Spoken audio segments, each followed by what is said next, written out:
Sedangkan Syekh Bahauddin An-Naqsabandi berada di desa sekitar. Ketika orang pergi berburu, Syekh Naqsabandi pergi ke puncak bukit dan duduk di sana. Ketika beliau sedang duduk di sana, dalam benaknya terlintas pikiran bahwa Allah Subhanahu wa Ta'ala memberikan kemuliaan yang berlimpah kepada para walinya. Karena kemuliaan itu, semua raja di dunia ini akan membungkuk kepada mereka.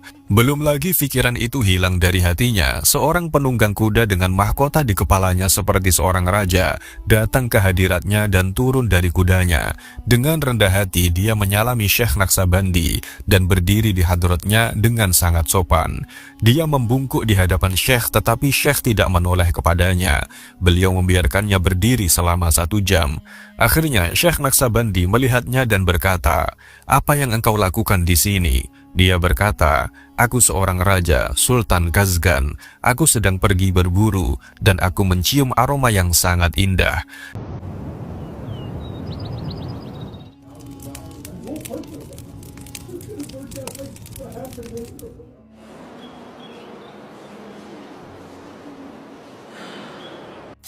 Syekh Muhammad Bahauddin An-Naqsabandi adalah seorang wali kutub yang masyhur hidup pada tahun 717 sampai 791 Hijriah di desa Qasrun Arifan, Bukhara, Rusia.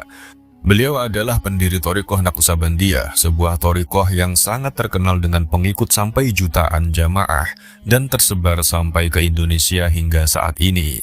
Syekh Muhammad Baba As-Samashi adalah guru pertama kali dari Syekh Muhammad Bahauddin radhiyallahu anhu yang telah mengetahui sebelumnya tentang akan lahirnya seseorang yang akan menjadi orang besar, yang mulia dan agung baik di sisi Allah Subhanahu wa Ta'ala maupun di hadapan sesama manusia di desa Qasrul Arifan yang tidak lain adalah Syekh Bahauddin.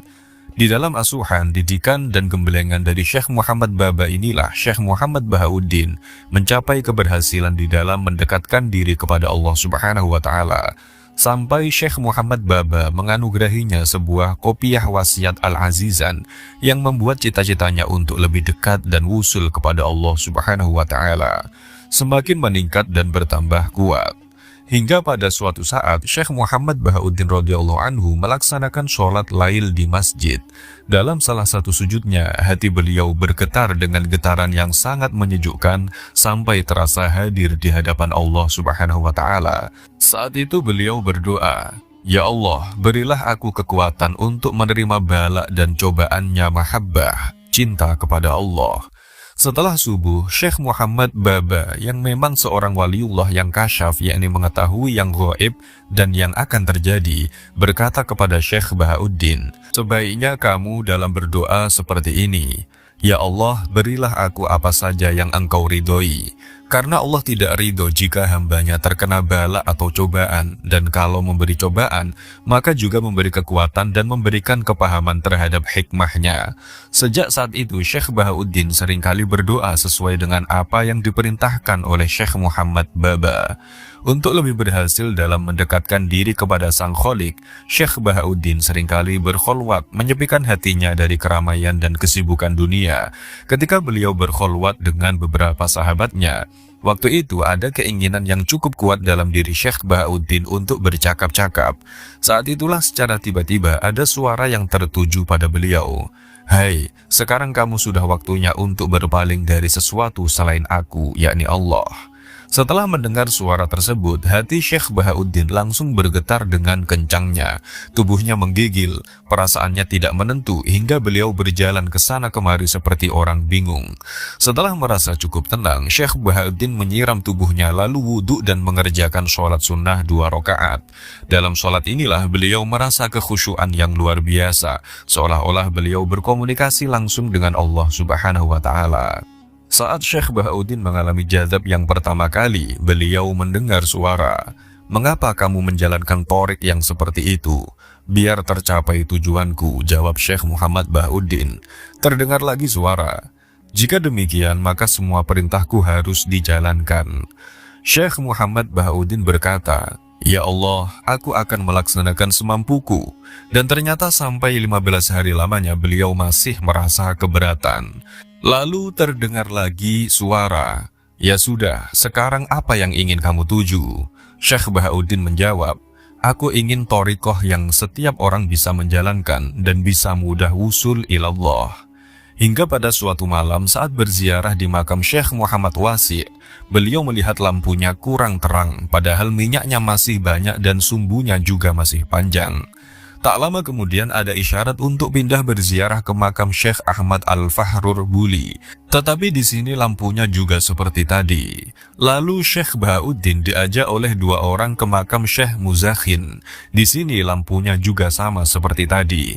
Sampai tak terasa hati Syekh Bahauddin berkata, "Isyarat apakah ini?" Kemudian Syekh Bahauddin duduk menghadap kiblat sambil bertawajuh dan tanpa sadar beliau melihat pagar tembok terkuak secara perlahan-lahan. Mulailah terlihat sebuah kursi yang cukup tinggi sedang diduduki oleh seseorang yang sangat berwibawa, di mana wajahnya terpancar nur yang berkilau. Di samping kanan dan kirinya terdapat beberapa jamaah termasuk guru beliau yang telah wafat, Syekh Muhammad Baba. Salah satu dari mereka berkata, "Orang mulia ini adalah Syekh Muhammad Abdul Khaliq Al-Ghazawani dan yang lain adalah khalifahnya." Lalu ada yang menunjuk, "Ini adalah Syekh Ahmad Shadiq, Syekh Aulia Kabir. Ini adalah Syekh Mahmud Al-Anjir dan ini Syekh Muhammad Baba yang ketika kamu hidup telah menjadi gurumu." Kemudian Syekh Muhammad Abdul Khaliq Al-Ghazawani memberikan penjelasan mengenai hal-hal yang dialami Syekh Muhammad Bahauddin. "Sesungguhnya lampu yang kamu lihat tadi merupakan perlambangan bahwa keadaanmu itu sebelumnya terlihat kuat untuk menerima thariqah ini. Akan tetapi masih membutuhkan dan harus menambah kesungguhan sehingga betul-betul siap. Untuk itu kamu harus betul-betul menjalankan 3 perkara. Yang pertama adalah istiqomah mengukuhkan syariat. Yang kedua, beramar ma'ruf nahi mungkar. Yang ketiga, menetapi azimah, yakni kesungguhan dengan arti menjalankan agama dengan mantap tanpa memilih yang ringan-ringan, apalagi yang bid'ah, dan berpedoman pada perilaku Rasulullah SAW dan para sahabatnya." Kemudian untuk membuktikan kebenaran pertemuan kasyaf ini, besok pagi berangkatlah kamu untuk sowan ke Syekh Maulana Syamsuddin Al-Yaquti. Di sana nanti haturkanlah kejadian pertemuan ini. Kemudian besoknya lagi berangkatlah lagi ke Sayyid Amir Kilal di desa Nasaf dan bawalah kopiah wasiat Al-Azizan dan letakkanlah di hadapan beliau dan kamu tidak perlu berkata apa-apa. Nanti beliau sudah tahu sendiri. Syekh Bahauddin setelah bertemu dengan Sayyid Amir Kilal segera meletakkan kopiah wasiat Al-Azizan, pemberian dari gurunya. Saat melihat kopiah wasiat Al-Azizan, Sayyid Amir Kilal mengetahui bahwa orang yang ada di depannya adalah Syekh Bahauddin yang telah diwasiatkan oleh Syekh Muhammad Baba sebelum wafat untuk meneruskan mendidiknya. Syekh Muhammad Bahauddin dididik pertama kali oleh Sayyid Amir Kilal dengan kholwat selama 10 hari. Selanjutnya zikir nafi isbat dengan sirri. Setelah semua dijalankan dengan kesungguhan dan berhasil, kemudian beliau disuruh memantapkannya lagi dengan tambahan pelajaran beberapa ilmu, seperti ilmu syariat, hadis-hadis dan akhlaknya Rasulullah SAW dan para sahabat. Setelah semua perintah dari Syekh Abdul Khaliq di dalam alam kasyaf itu benar-benar dijalankan dengan kesungguhan oleh Syekh Bahauddin, mulai jelas bahwa itu adalah hal yang nyata dan semua sukses, bahkan beliau mengalami kemajuan yang sangat pesat. Jadi, thariqah An-Naqsabandi itu jalur ke atas dari Syekh Muhammad Abdul Khaliq Al-Ghazawani, ke atasnya lagi dari Syekh Yusuf Al-Hamadani, seorang wali kutub masyhur sebelum Syekh Abdul Qadir Al-Jailani. Syekh Yusuf Al-Hamadani ini kalau berkata mati kepada seseorang, maka mati seketika. Berkata hidup, ya langsung hidup kembali. Lalu naiknya lagi melalui Syekh Abu Yazid Al-Bustami, naik sampai sahabat Abu Bakar Siddiq radhiyallahu anhu. Adapun zikir sirri itu adalah dari Syekh Muhammad Abdul Khaliq Al-Ghazawani yang mengaji tafsir di hadapan Syekh Sadruddin pada saat sampai ayat "Berdoalah kepada Tuhanmu dengan cara tadarru dan menyamarkan diri." Lalu beliau berkata, "Bagaimana hakikatnya zikir khofi atau zikir sirri dan kaifiyahnya itu?" Jawab sang guru, "Oh, itu ilmu laduni dan insya Allah kamu akan diajarkan zikir khofi." Akhirnya yang memberi pelajaran langsung adalah Nabi Khidir alaihissalam. Pada suatu hari Syekh Muhammad Bahauddin radhiyallahu anhu bersama salah seorang sahabat karib yang bernama Muhammad Zahid pergi ke padang pasir dengan membawa cangkul. Kemudian ada hal yang mengharuskannya untuk membuang cangkul tersebut. lalu berbicara tentang makrifat sampai datang dalam pembicaraan tentang ubudiyah. Kalau sekarang pembicaraan kita sampai begini, kan berarti sudah sampai derajat yang kalau mengatakan kepada teman, matilah, maka akan mati seketika. Lalu tanpa sengaja Syekh Muhammad Bahauddin berkata kepada Muhammad Zahid, matilah kamu. Seketika itu Muhammad Zahid mati dari pagi sampai waktu duhur. Melihat hal tersebut, Syekh Muhammad Bahauddin radhiyallahu anhu menjadi kebingungan, apalagi melihat mayat temannya yang telah berubah terkena panasnya matahari. Tiba-tiba ada ilham, "Hei Muhammad, berkatalah ahyi, hiduplah kamu."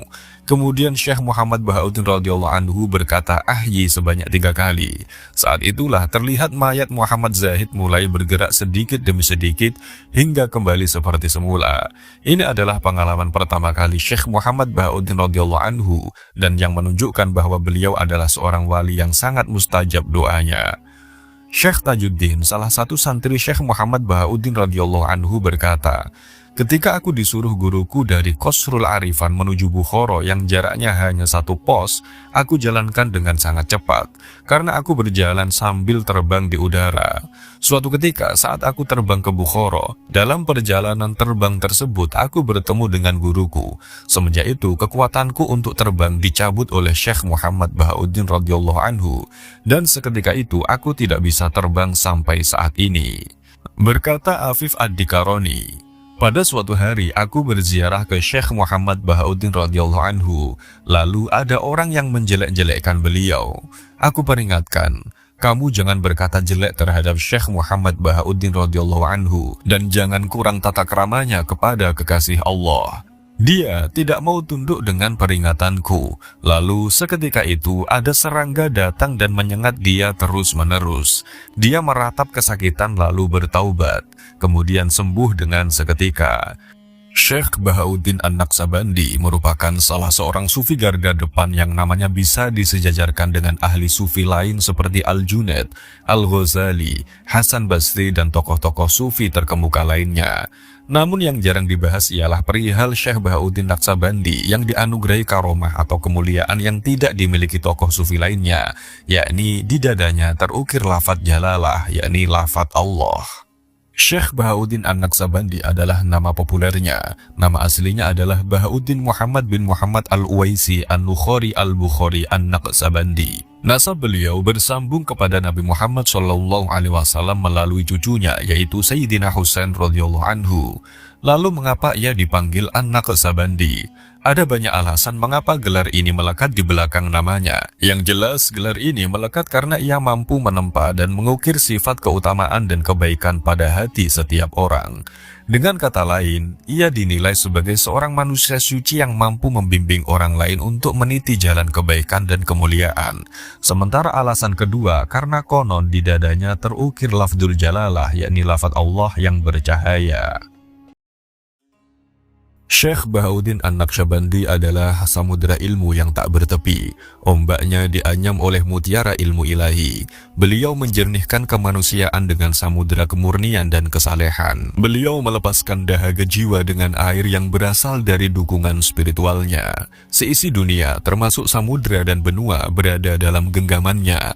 Beliau adalah bintang yang berhiaskan mahkota petunjuk. Beliau mensucikan seluruh jiwa manusia tanpa kecuali dengan nafas sucinya.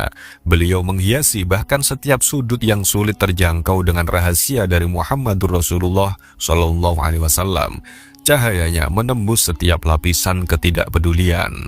Keluar biasaannya melahirkan bukti keterhempasan asa tertepis dari keraguan hati kemanusiaan. Keajaibannya yang penuh kekuatan membawa kehidupan kembali ke dalam hati setelah kematiannya dan menyiapkan jiwa-jiwa dengan perbekalan mereka bagi kehidupan spiritual di masa mendatang. Beliau terpelihara dari makam busur perantara tatkala beliau masih dalam buayan. Beliau menghisap nektar ilmu ghaib secara terus-menerus dari cangkir ma'rifat. Jika Muhammad SAW bukanlah Rasul yang terakhir, mungkin beliau akan menjadi Rasul.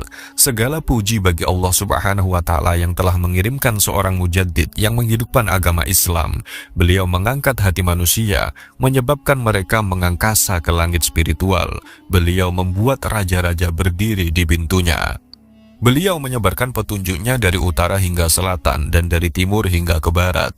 Beliau tidak meninggalkan seorang pun tanpa dukungan surgawi, termasuk binatang-binatang liar di rimba raya. Beliau adalah Ghaus teragung, busur perantara, sultannya para wali, rajanya para wali, kalung bagi seluruh mutiara spiritual yang dipersembahkan di alam semesta ini oleh hadirat ilahi. Dengan cahaya petunjuknya, Allah membuat yang baik menjadi yang terbaik dan mengubah yang jahat menjadi baik. Beliau adalah guru dari thariqah ini dan syekh dari mata rantai emas, serta merupakan pembawa alur hawajangan yang terbaik. Allah menganugerahkannya kekuatan-kekuatan ajaib di masa kecilnya. Beliau telah diajari rahasia thariqah ini oleh guru pertamanya, yakni Sayyid Muhammad Baba As-Samasi. Kemudian beliau diberikan rahasia dan kemampuan dari thariqah ini oleh syekhnya yang bernama Sayyid Amir Al-Kulal. Beliau juga merupakan waisi dalam hubungannya dengan Rasulullah SAW karena beliau dibesarkan dalam hadirat spiritual Abdul Khaliq Al-Hujawani yang telah mendahulunya selama 200 tahun. Syekh Bahauddin An-Naqsabandi berumur 18 tahun ketika beliau dikirim kakeknya ke kampung Samas untuk melayani Syekh thariqah Muhammad Baba As-Samasi yang telah memintanya. Dari awal persahabatannya dengan Syekh tersebut, beliau melihat anugerah yang tak terhitung di dalam dirinya dan kebutuhan yang amat sangat akan kesucian dan ibadah. Dari masa mudanya beliau bercerita, "Aku akan bangun lebih awal, 3 jam sebelum sholat fajar, berwudu, dan setelah melaksanakan sholat sunnah, aku akan bersujud, memohon pada Tuhan dengan doa berikut. Wahai Tuhanku, berilah hamba kekuatan untuk menjalankan kesulitan-kesulitan dan rasa sakit dari cintamu. Lalu aku akan sholat fajar bersama dengan Syekh." Ketika beliau keluar, suatu hari beliau melihat ke arahku dan berkata, seolah-olah beliau telah bersamaku ketika aku berdoa tadi. "Wahai anakku, kau harus mengubah cara berdoamu. Daripada berkata, 'Ya Allah Subhanahu wa Ta'ala, anugerahkanlah ridhomu pada hamba yang lemah ini,' Tuhan tidak senang hambanya berada dalam kesulitan. Walau Tuhan dalam kearifannya mungkin memberikan kesulitan pada hambanya untuk mengujinya, sang hamba tak boleh meminta untuk berada dalam kesulitan. Hal ini berarti tidak menghormati Tuhanmu." Ketika Syekh Muhammad Baba As-Samasi wafat, kakekku membawaku ke Bukhara dan aku menikah di sana. Aku tinggal di Qasr Al-Arifan yang merupakan pemeliharaan yang khusus dari Allah Subhanahu wa Ta'ala bagiku, karena aku menjadi dekat dengan Sayyid Amir Kulal. Aku tinggal dan melayaninya, dan beliau mengatakan padaku bahwa Syekh Muhammad Baba As-Samasi telah berkata jauh hari sebelumnya bahwa, "Aku tak akan senang denganmu bila engkau tidak memeliharanya dengan baik." Suatu hari aku duduk bersama seorang teman dalam pengasingan. Tiba-tiba langit terbuka dan suatu pemandangan yang agung datang kepadaku, dan aku mendengar sebuah suara yang berkata, "Tidakkah cukup bagimu meninggalkan setiap orang dan datang ke hadirat kami sendirian saja?" Suara ini membuatku gemetar dan lari dari rumah itu. Aku berlari ke sebuah sungai di mana aku lalu menyemburkan diri. Aku mencuci pakaianku, lalu sholat 2 rakaat dengan cara yang belum pernah aku lakukan sebelumnya. Aku merasa seolah-olah sedang sholat dalam hadirat Allah.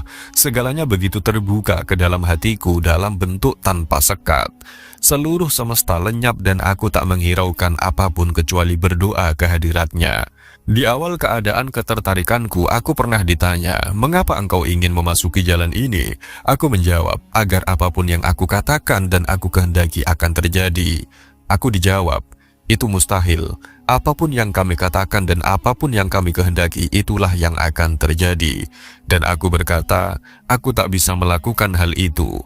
Aku harus diizinkan untuk berkata dan untuk melakukan apapun yang aku suka, atau aku tak menginginkan jalan ini." Lalu aku menerima jawabannya, "Tidak bisa. Apapun yang kami kehendaki untuk dikatakan dan apapun yang kami kehendaki untuk terjadi, pastilah terucapkan dan terjadi." Lalu aku berkata lagi, "Apapun yang aku katakan dan apapun yang aku kerjakan, itulah yang pasti terjadi." Kemudian aku pun ditinggalkan sendirian selama 15 hari, hingga aku menderita depresi yang luar biasa. Kemudian aku mendengar sebuah suara, "Wahai Bahauddin, apapun yang kamu inginkan akan kami kabulkan." Aku amat bergembira. Aku berkata, "Aku ingin diberi sebuah thariqah yang akan memimpin siapapun yang berjalan di atasnya akan langsung menuju ke hadirat ilahi." Dan aku melihat suatu pemandangan yang agung dan sebuah suara yang berkata, "Apa yang kau minta telah dikabulkan." Syekh Bahauddin An-Naqsabandi menyatakan, suatu saat aku sedang mengalami ekstase dan tanpa akal pikiran alias tidak sadar, berpindah dari sana ke sini, tak menyadari apa yang tengah kulakukan. Kakiku robek dan berdarah karena duri pada saat gelap. Aku merasa diriku ditarik ke rumah syekhku, yakni Syed Amir Kulal. Saat itu malam sungguh gelap tanpa bulan dan bintang, udara amat dingin dan aku tak memiliki apapun kecuali sebuah jubah kulit yang sudah usang. Ketika aku tiba di rumahnya, aku menemukan beliau sedang duduk bersama para sahabatnya. Ketika beliau melihatku, beliau berkata kepada para pengikutnya bahwa dia keluar. Aku tak menginginkan dia berada di rumahku. Mereka lalu mengeluarkan aku dan aku merasakan ego berusaha menguasaiku, mencoba meracuni kepercayaanku kepada syekhku. Pada saat itu, hanya perlindungan Allah Subhanahu wa Ta'ala dan rahmatnya lah satu-satunya pendukungku dalam menerima penghinaan ini. Demi Allah Subhanahu wa Ta'ala dan demi syekhku. Lalu aku berkata pada egoku, aku tak memperkenankanmu untuk meracuni kepercayaanku terhadap syekhku. Aku begitu lelah dan tertekan sehingga aku merendahkan hati di depan pintu kesombongan, meletakkan kepalaku di bawah pintu rumah guruku, dan bersumpah dengan nama Allah bahwa aku tak akan pindah sampai beliau menerimaku kembali. Salju mulai turun dan udara yang begitu dingin menembus tulangku, membuatku gemetar dalam gelapnya malam. Bahkan cahaya rembulan pun tak ada untuk sedikit membuatku merasa nyaman. Aku ingat keadaan tersebut hingga aku membeku, namun cinta akan pintu ilahi syekhku yang ada dalam hatiku membuatku tetap hangat. Subuh pun datang dan syekh keluar dari pintu tanpa melihatku secara fisik. Beliau menginjak kepalaku yang masih berada di bawah pintunya, merasakan adanya kepalaku. Dengan segera beliau menarik kakinya, membawaku ke dalam rumahnya dan berkata kepadaku, "Wahai anakku, kau telah dihiasi dengan pakaian kebahagiaan. Kau telah dihiasi dengan pakaian cinta ilahi. Kau telah dihiasi dengan pakaian yang tidak pernah aku dan syekhku kenakan. Allah Subhanahu wa Ta'ala senang denganmu, Rasulullah Shallallahu Alaihi Wasallam senang denganmu, semua syekh dari mata rantai emas senang denganmu." Kemudian dengan telaten dan sangat hati-hati beliau mencabuti duri-duri dari kakiku dan membasuh lukaku. Pada saat yang sama beliau menuangkan ilmu pada hatiku yang tak pernah aku alami sebelumnya. Hal ini membukakan suatu pandangan di mana aku melihat diriku memasuki rahasia Muhammadur Rasulullah Shallallahu Alaihi Wasallam. Aku melihat diriku memasuki rahasia ayat yang merupakan hakikat Muhammadiyah, yakni realitas Muhammad Shallallahu Alaihi Wasallam. Hal ini mengantarkan aku untuk memasuki rahasia dari La ilaha illallah yang merupakan rahasia dari wahdaniyah atau keesaan Allah. Hal ini lalu mengantar aku untuk memasuki rahasia asma Allah dan atributnya yang dinyatakan dengan rahasia ahadiyah, yakni keesaan Allah. Keadaan-keadaan tersebut tak dapat dilukiskan dengan kata-kata, hanya dapat diketahui lewat rasa di dalam hati. Di awal perjalananku di thariqah ini, aku biasa berkeliaran di malam hari dari satu tempat ke tempat lainnya di pinggiran kota Bukhara, sendirian di gelapnya malam, khususnya di musim dingin. Aku mengunjungi pemakaman untuk memetik pelajaran dari yang telah meninggal. Suatu malam, aku dibimbing untuk mengunjungi nisan Syekh Ahmad Al-Zuhrawa dan membacakan Al-Fatihah baginya. Ketika aku tiba, aku menemukan dua orang yang belum pernah kutemui sebelumnya. Mereka menungguku dengan seekor kuda. Mereka menaikkan aku ke atas kuda dan mengikatkan dua bilah pedang di sabukku. Mereka mengarahkan kudanya ke nisan Syekh Mazakhin. Ketika kami tiba, kami semua turun dan memasuki makam dan masjid Syekh tersebut. Aku duduk menghadap kiblat, bertafakur dan menghubungkan hatiku dengan hati Syekh itu. Selama proses meditasi tersebut, sebuah pandangan terbuka padaku dan aku melihat dinding yang menghadap kiblat tiba-tiba runtuh. Sebuah singgasana raksasa muncul. Seseorang yang tinggi besar dan tak dapat dilukiskan dengan kata-kata sedang duduk di singgasana itu. Aku merasa mengenalnya. Kemanapun aku palingkan wajah di semesta ini, yang kulihat adalah orang itu. Di sekelilingnya terdapat kerumunan besar yang terdiri dari syekh-syekhku, Syekh Muhammad Baba As-Samasi dan Sayyid Amir Kulal. Kemudian aku merasa takut dengan orang yang tinggi besar itu, sementara pada saat yang bersamaan, aku juga merasakan cinta terhadapnya. Aku memiliki ketakutan akan kehadirannya yang makin membesar dan cinta kasih akan kecantikan dan pengaruhnya. Aku berkata pada diriku sendiri, siapa gerangan manusia agung ini? Aku mendengar sebuah suara di antara orang-orang di kerumunan itu berkata, orang agung yang membesarkanmu di jalan spiritualmu ini adalah syekhmu, gurumu.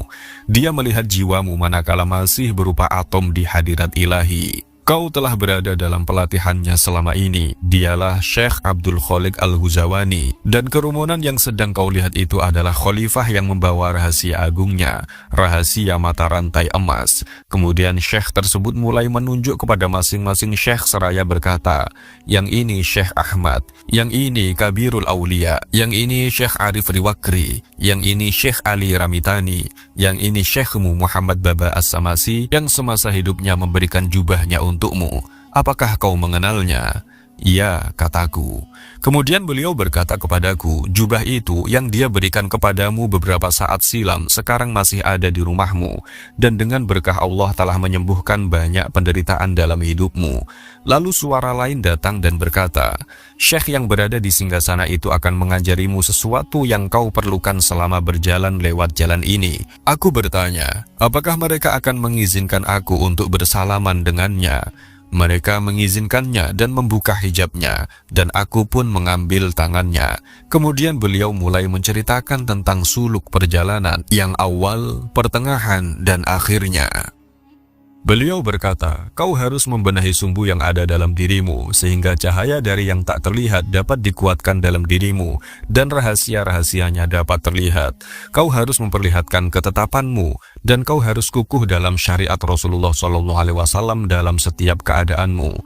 Kau harus menyuruh kepada yang ma'ruf dan mencegah kepada yang mungkar, dan tetap pada standar tertinggi dari syariah, dan meninggalkan kemudahan-kemudahan, dan menyingkirkan penemuan baru dalam segala bentuknya atau bid'ah, dan buatlah al-hadis sebagai kiblatmu. Kau harus menyelidiki kehidupannya atau sirah Nabi Muhammad dan sirah para sahabatnya, dan membuat orang untuk mengikuti dan membaca Al-Quran baik siang maupun malam, serta melaksanakan sholat dengan segala ibadah tambahannya. Jangan abaikan hal sekecil apapun dari kebaikan dan perbuatan-perbuatan mulia yang telah ditunjukkan oleh Rasulullah SAW.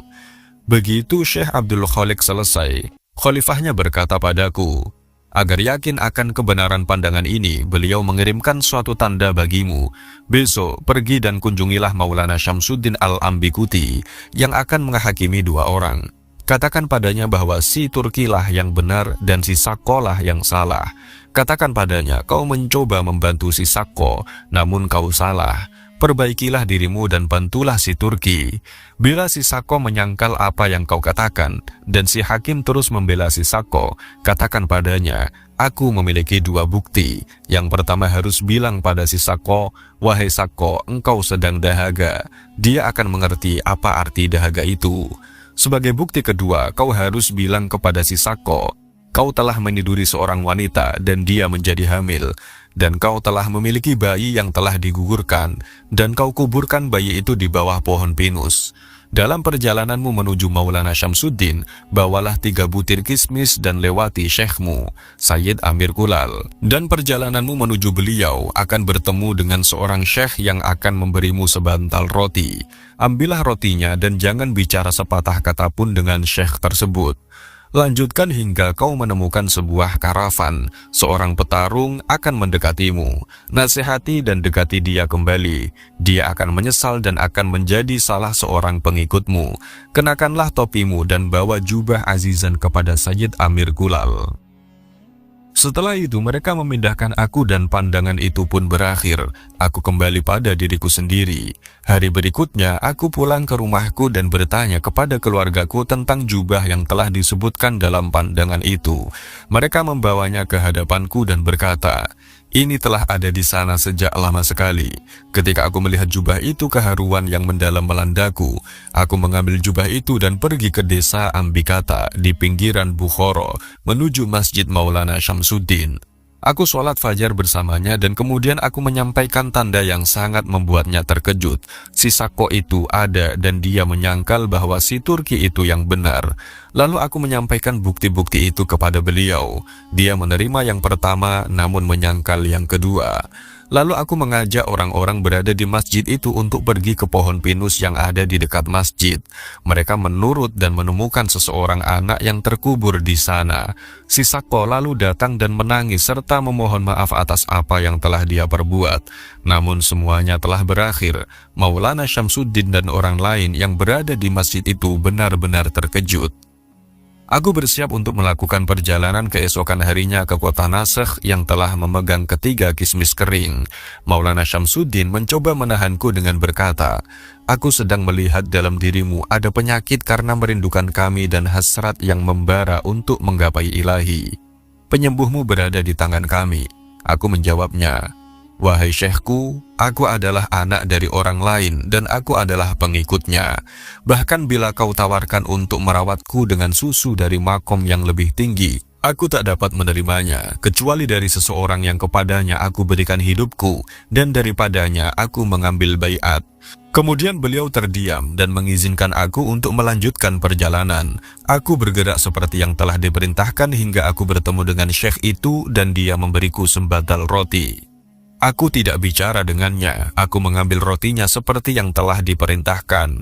Kemudian aku menemukan sebuah karavan. Mereka bertanya dari mana aku berasal. Aku bilang, Ambikata. Mereka bertanya, kapan aku berangkat? Aku bilang, pada saat matahari terbit. Mereka terkejut dan berkata, desa itu bermil-mil jauhnya dan akan membutuhkan waktu yang sangat lama untuk menempuh jarak itu. Kami meninggalkan desa itu tadi malam dan kau di saat matahari terbit, namun kau telah menyusul kami. Aku melanjutkan perjalanan hingga aku bertemu dengan seseorang tukang kuda. Dia menyapaku, "Siapa kau?" "Aku takut kepadamu." Aku bilang, "Di tangankulah kau akan bertaubat."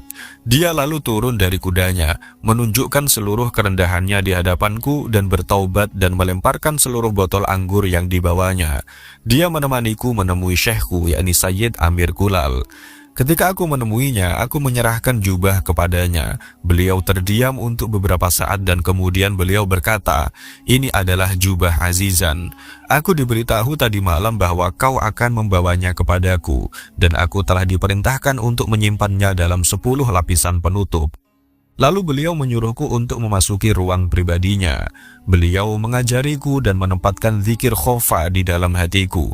Beliau memerintahkan aku untuk memelihara zikir itu siang dan malam, sebagaimana yang telah diperintahkan oleh Syekh Abdul Khaliq Al-Huzawani.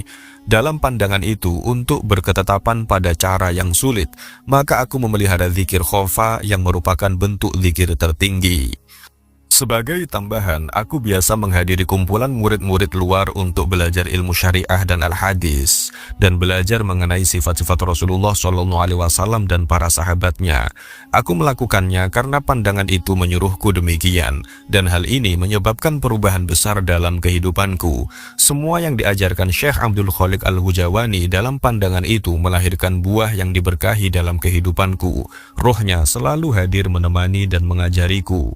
Disebutkan dalam kitab Al-Bahjah As-Saniyah bahwa dari masa Mahmud Al-Faghwani hingga masa Sayyid Amir Al-Kulal, mereka terbiasa melakukan zikir dhohar dengan suara keras pada saat berkumpul dan melakukan zikir khofa dalam hati bila sedang menyendiri.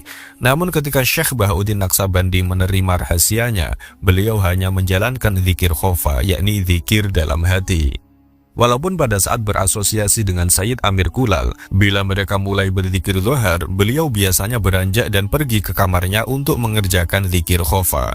Hal ini membuat beberapa murid agak kecewa. Meski syekhnya melakukan zikir dhohar, beliau tetap melakukan zikir khofa, namun beliau tetap melayani syekhnya sepanjang usianya.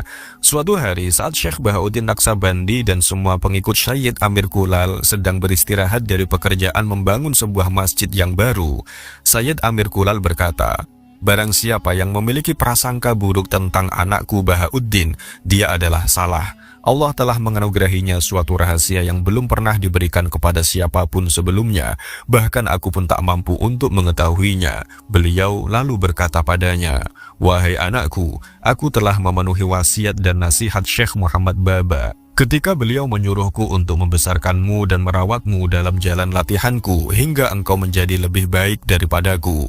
Hal ini telah kukerjakan, dan engkau telah memiliki kapasitas untuk melanjutkan ke tingkat yang lebih tinggi dan tinggi lagi. Jadi, anakku tercinta, saat ini aku sepenuhnya mengizinkan engkau untuk pergi kemanapun yang engkau kehendaki dan untuk mendapatkan ilmu dari siapapun yang engkau temui." Keadaan Syekh Bahauddin An-Naqsabandi berada di luar jangkauan untuk dilukiskan dan tingkat pengetahuannya pun tidak dapat dilukiskan. Salah satu keajaiban terbesarnya adalah eksistensinya itu sendiri. Beliau sering menyembunyikan tindakannya dengan tidak memperlihatkan kekuatan ajaibnya. Namun demikian, banyak keajaiban yang tercatat. Syekh Bahauddin An-Naqsabandi radhiyallahu anhu berkata, "Suatu hari aku pergi bersama Muhammad Zahid ke gurun. Beliau adalah seorang murid yang dapat dipercaya dan kami memiliki sebuah kapak beliung yang kami gunakan untuk menggali. Ketika kami sedang bekerja dengan beliung itu, kami berdiskusi tentang tingkat pengetahuan yang dalam seperti itu di mana kami melempar beliung dan masuk lebih dalam ke dalam pengetahuan spiritual. Kami bergerak semakin dalam sampai pembicaraan kami mengantarkan kami pada asal penyembahan. Dia bertanya kepadaku, 'Wahai guruku, sampai batas mana yang boleh dicapai oleh ibadah?' Aku berkata, ibadah mencapai tingkat kesempurnaan di mana orang yang beribadah dapat berkata kepada seseorang meninggal dan orang itu akan meninggal. Tanpa sadar aku menunjuk pada Muhammad Zahid. Dengan segera, dia meninggal. Dia berada dalam keadaan meninggal sejak matahari terbit hingga tengah hari. Hari itu sangat panas. Aku merasa cemas karena tubuhnya menjadi rosak akibat panas yang berlebihan. Aku menariknya ke bawah bayangan pohon dan aku duduk di sana merenungkan persoalan ini. Ketika aku merenung, sebuah inspirasi dari Hadrat Ilahi masuk ke dalam hatiku dan mengatakan kepadaku agar berkata kepadanya, 'Wahai Muhammad, hiduplah.' Aku mengucapkannya 3 kali. Hasilnya, jiwanya mulai memasuki tubuhnya dan kehidupan mulai kembali lagi padanya. Secara perlahan dia kembali ke keadaan semula. Aku pergi ke syekhku dan menceritakan apa yang terjadi. Beliau berkata, 'Wahai anakku, Allah Subhanahu wa Ta'ala memberimu suatu rahasia yang belum pernah diberikan kepada orang lain.'" Syekh Alauddin Al-Attar berkata, suatu ketika Raja Transosiana Sultan Abdullah Kazgan datang ke Bukhara. Beliau memutuskan untuk berburu di sekitar Bukhara dan banyak yang menemaninya. Sedangkan Syekh Bahauddin An-Naqsabandi berada di desa sekitar. Ketika orang pergi berburu, Syekh Naqsabandi pergi ke puncak bukit dan duduk di sana. Ketika beliau sedang duduk di sana, dalam benaknya terlintas pikiran bahwa Allah Subhanahu wa Ta'ala memberikan kemuliaan yang berlimpah kepada para walinya. Karena kemuliaan itu, semua raja di dunia ini akan membungkuk kepada mereka. Belum lagi pikiran itu hilang dari hatinya, seorang penunggang kuda dengan mahkota di kepalanya seperti seorang raja, datang ke hadiratnya dan turun dari kudanya. Dengan rendah hati, dia menyalami Syekh Naqsabandi dan berdiri di hadratnya dengan sangat sopan.